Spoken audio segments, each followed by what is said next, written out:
presente vídeo, nós vamos tratar do Império Bizantino, império criado dentro do antigo Império Romano, o Império Romano Ocidental, com capital em Roma.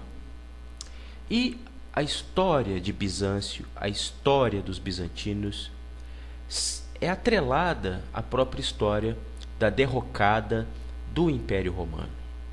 Lembrando que o Império Bizantino ele vai sobreviver ao fim do Império Romano Ocidental e vai perdurar até o final da Idade Média, no século XV, quando então a região que vai compreender o Império Bizantino vai ser invadida, dominada pelos turco-otomanos, formando um outro império, o Império Turco-Otomano. Mas fiquemos com a origem desse Império Bizantino. A origem do Império Bizantino resiste exatamente no momento de crise do Império Romano. Uma das saídas que os imperadores romanos tiveram para tentar solucionar os problemas administrativos, econômicos, mas principalmente administrativo do antigo império, foi exatamente dividir o império em dois. Ou seja, isso foi empreendido pelo imperador romano Teodósio no ano 380, no século IV. E Teodósio, então, fez essa divisão do império, de uma parte, o Império Ocidental em Roma, sob o próprio comando de Teodósio, e a parte oriental, com sede, com capital, em Bizâncio, que na época já recebia o nome de Constantinopla, ok? Como capital do Império Romano do Oriente, ou Império Bizantino, que tinha à parte o seu próprio imperador.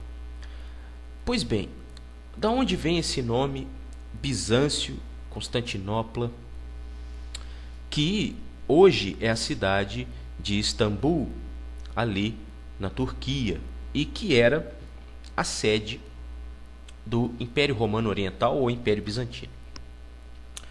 O nome Bizâncio deriva de uma cidade, ok? Ali, aquela mesma cidade, na época uma colônia grega, aproximadamente há 600 anos antes de Cristo. O rei daquela cidade, de origem grega, se chamava Bizas, ok? E, em homenagem ao próprio rei Bizas, aquela cidade recebeu o nome de Bizâncio. Nome esse que será alterado no século IV, pelo imperador romano Constantino, aquele mesmo que vai permitir o culto aos cristãos, o cristianismo como uma religião agora permitida, dentro do Império Romano. Esse mesmo imperador, ele vai tentar transferir a capital do império de Roma para Bizâncio. E quando ele faz isso, ele altera o nome da cidade em sua própria homenagem, vira Constantinopla, que significa cidade de Constantino. E, posteriormente, esse imperador romano Teodósio, ele vai aprofundar essa divisão e vai literalmente dividir o império em dois. E essa divisão do império em dois, ela se justifica pela dificuldade que os imperadores romanos vinham tendo de administrar esse vasto império que reunia a Europa, o norte da África e boa parte da Ásia. E daí, então, nós temos a coexistência de dois impérios. O Império Ocidental Romano, em franca decadência, e o novo império que se surgia, o Império Oriental Bizantino, ok? Com capital em Constantinopla. A importância de se estudar o Império Bizantino é que ele preservou a cultura greco-romana ou a cultura clássica ao longo da Idade Média.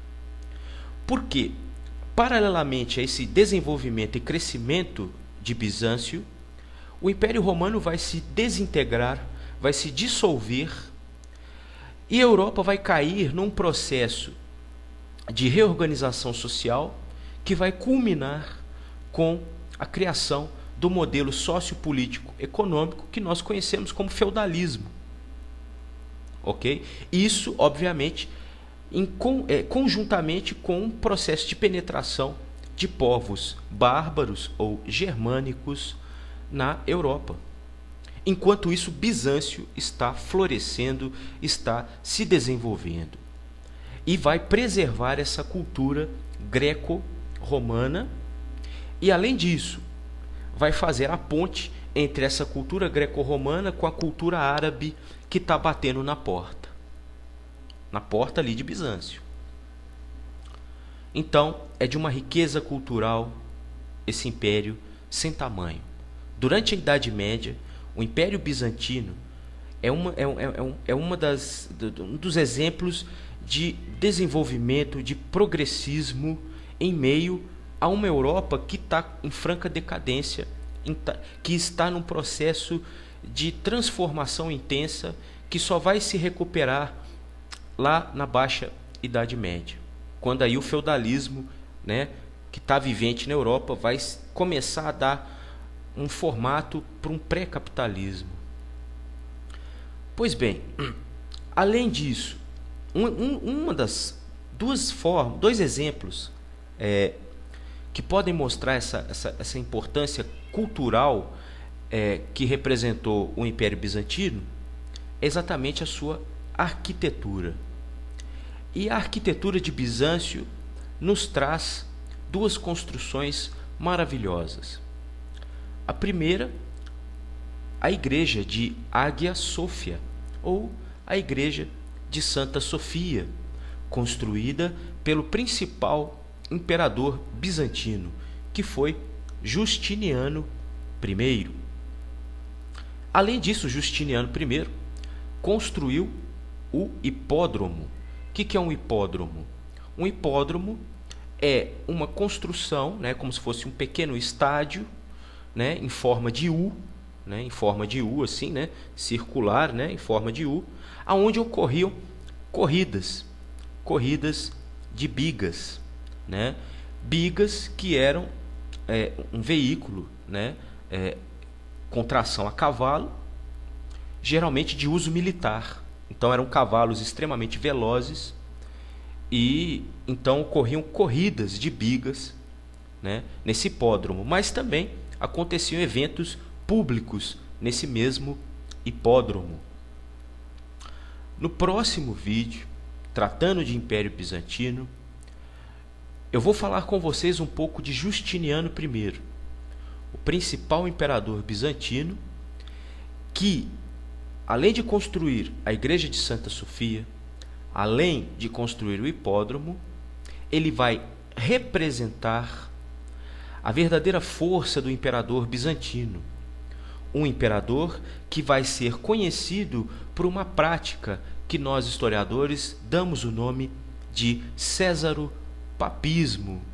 Inclusive, Justiniano irá influir em algumas questões básicas, pilares do cristianismo, que se fortaleceu no fim da Antiguidade e vai se estabelecer como força ao longo da Idade Média. Até o próximo vídeo.